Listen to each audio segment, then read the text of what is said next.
All right, let's do our daily reading. All right, so we are in Ephesians 3, verse 1. And we got God's secret plan revealed. For this reason, I, Paul, the prisoner of Christ Jesus for you Gentiles, if indeed you have heard of the dispensation of the grace of God, which was given to me for you, how that by revelation he made known to me the mystery, as I have briefly written already, by which when you read, you may understand by my knowledge in the mystery of Christ, which in other ages was not made known to the sons of men, as it now has been revealed by the Spirit to his holy apostles and prophets, that the Gentiles should be fellow heirs of the same body and partakers of his promise in Christ through the gospel, of which I became a minister, according to the gift of the grace of God given to me by the effective working of his power.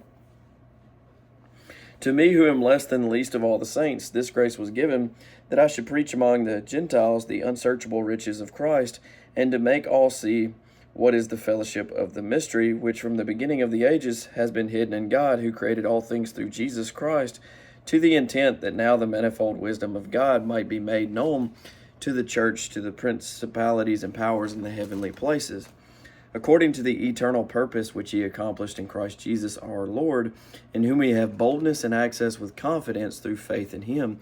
Therefore I ask you that you do not lose heart at my tribulations for you, which is your glory.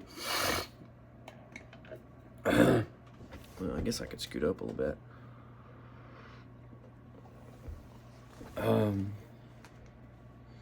For this reason I bow my knees to the Father of our Lord Jesus Christ, from whom the whole family in heaven and earth is named, that he would grant you, according to the riches of his glory, to be strengthened with might through his Spirit in the inner man, that Christ may dwell in your hearts through faith, that you, being rooted and grounded in love, may be able to comprehend with all the saints what is the width and length and depth and height, to know the love of Christ which passes knowledge, that you may be filled with all the fullness of God.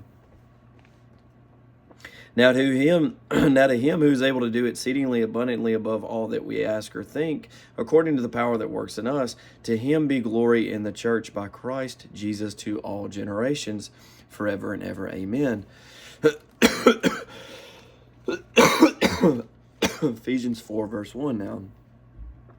I, therefore, the prisoner of the Lord, beseech you to walk worthy of the calling with which you were called, with all lowliness and gentleness, with long suffering, bearing with one another in love, endeavoring to keep the unity of the Spirit in the bond of peace. There is one body and one Spirit, just as you were called in one hope of your calling, one Lord, one faith, one baptism, one God and Father of all, who is above all, and through all, and in you all. But to each one of us grace was given according to the measure of Christ's gift. Therefore he says, when he ascended on high, he led captivity captive and gave gifts to men. Psalm 68:18. Now this, he ascended, what does it mean but that he also first descended into the lower parts of the earth?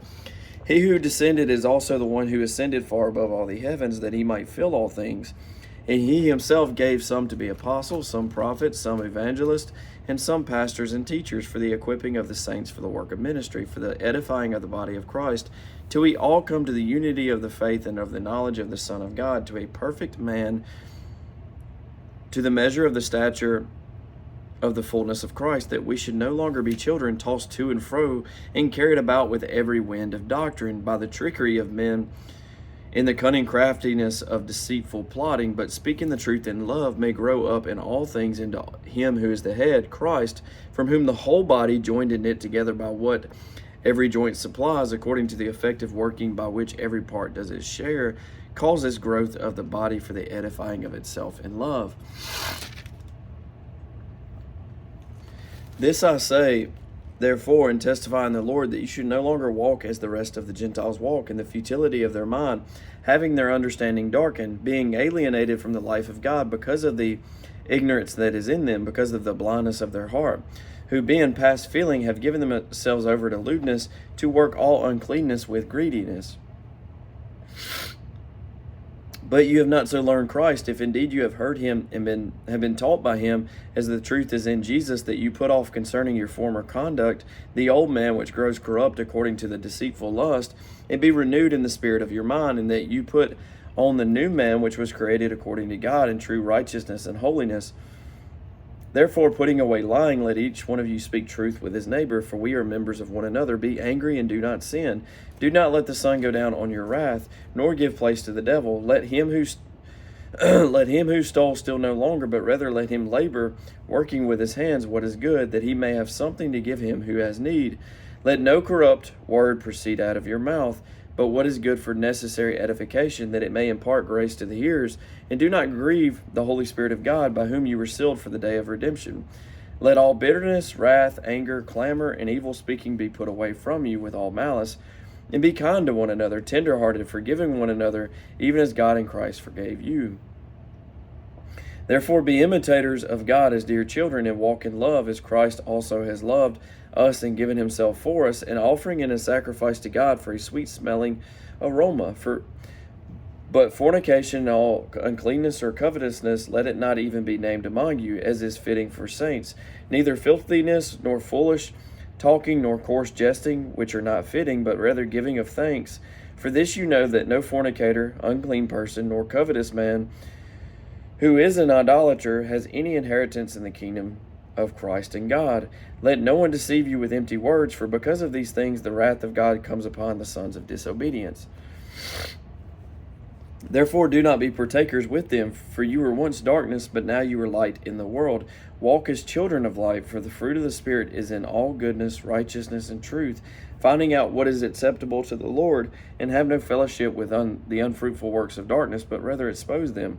For it is shameful even to speak of these things, those things which are done by them in secret.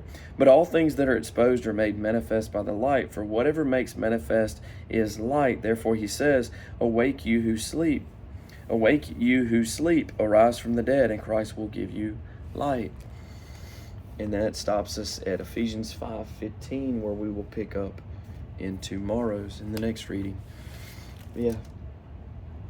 God bless. It's Sunday. I hope you had a good Sunday. I hope you have a good week this week. God bless and go in peace. Any prayer requests, please put them below.